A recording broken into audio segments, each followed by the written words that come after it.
Hello বন্ধুরা, আজকে আবার একটা ভিডিও নিয়ে আমি হাজির হয়েছি। তো আজকে করেছি মূলোর পরোটা বা মূলিকা পরোটা যেটা বলে। তো এটা একটা নতুনভাবে মূলোর পরোটাটা তৈরি করেছি। সাধারণত আমরা যেভাবে করি সেইভাবে না, একটু আলাদা রকমভাবে। আর এটাও কিন্তু খুব সহজ পদ্ধতি, আর খেতে কিন্তু খুবই টেস্টি হয়। তো দেখে নিয়ে যাক আমি কিভাবে করেছি। তো আমি এখানে দুটো মূলো নিয়েছি। মূলোর ছালগুলোকে ছাড়িয়ে এরপর ছোটো ছোটো করে কেটে নেব।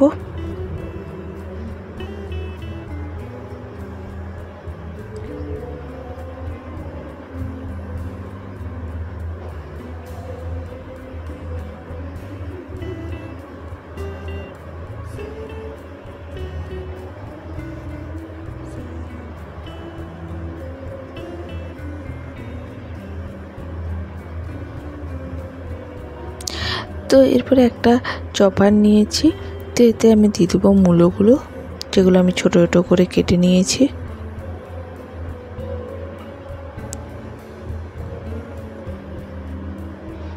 আর দেবো কিছুটা ধনেপাতার যে ডান্ডিগুলো সমেত আমি ধনেপাতাটা দিয়েছি। এতে কি হবে, খেতে কিন্তু পরোটাটা টেস্টি হবে, দেখতেও ভালো লাগবে। এই জন্য ডান্ডি সমেত দেবেন, দেখবেন খেতেও ভালো লাগবে। আর দুটো দিয়েছি কাঁচা লঙ্কা, দিয়ে এগুলোকে খুব মিহিভাবে চপ করে নেবো প্রথমে।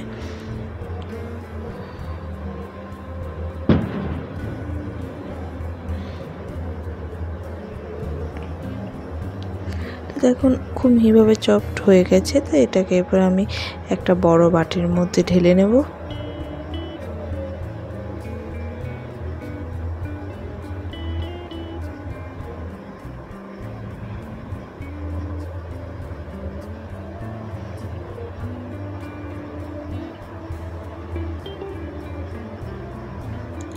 তো এতে এবার আমি দিয়ে দেবো 2 কাপের মতো আটার বদলে আমরা ময়দা ইউজ করতে পারেন, কিন্তু আমি আটা ইউজ করেছি।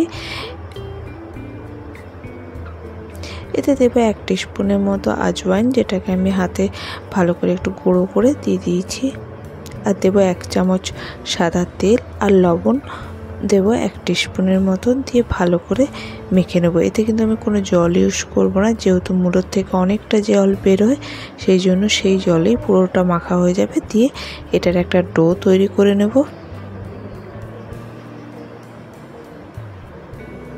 এখন শুকনো মনে হলেও কিন্তু কিছুক্ষণ পর একদম পুরো আটাটা মাখা আমার হয়ে গেছে। এরপর এটা ঢাকা দিয়ে একটু রেস্ট করতে দেবো 5 মিনিটের মধ্যে, খুব একটা না। 5 মিনিট পর দেখুন আটাটা খুবই নরম হয়ে গেছে, কেননা মূলো থেকে জল বেরোয়, সেই জন্য নরম হয়ে গেছে। বা হাতে একটু তেল আমি বুলিয়ে নেব, যাতে করে হাতে খুব একটা না লাগে। তো এর থেকে আমি পরোটা করার জন্য বল কেটে নেব। তো আমি 4টে পরোটা করবো, তো 4টে বলও কেটে নেব।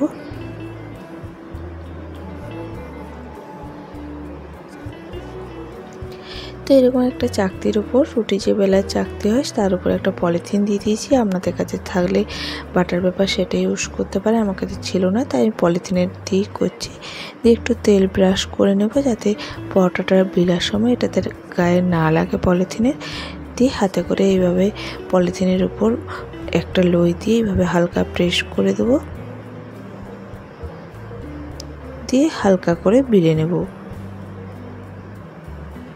খুব বড় বেলার কোনো প্রয়োজন নেই, মিডিয়ামভাবে বেললেই হলে। অন্যদিকে আমি তাওয়াটাও গ্যাসে গরম করতে দিয়ে দিয়েছি। দিয়ে এইভাবে আমি পরোটাটা দিয়ে উপর থেকে পলিথিনটা সরিয়ে নেব। তো আস্তে আস্তে করে মূলোর পরোটাটাকে একদিকটা সেঁকা হয়ে গেলে আর একদিকটা সেঁকে নেব।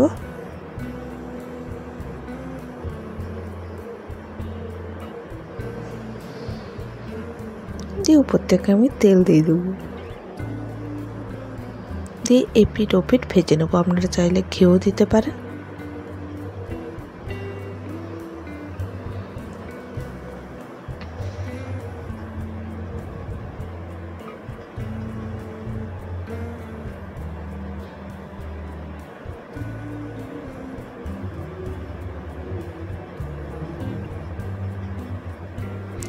এইভাবে প্রত্যেকটা পরোটা করে নেব। দেখতে পাচ্ছেন কত সুন্দর হয়েছে দেখতে, খেতেও কিন্তু খুবই টেস্টি হয়েছে। তো আমার এই ভিডিও আপনাদের কেমন লাগলো অবশ্যই কমেন্টস করে জানাতে ভুলবেন না। আজ এই পর্যন্তই, নমস্কার।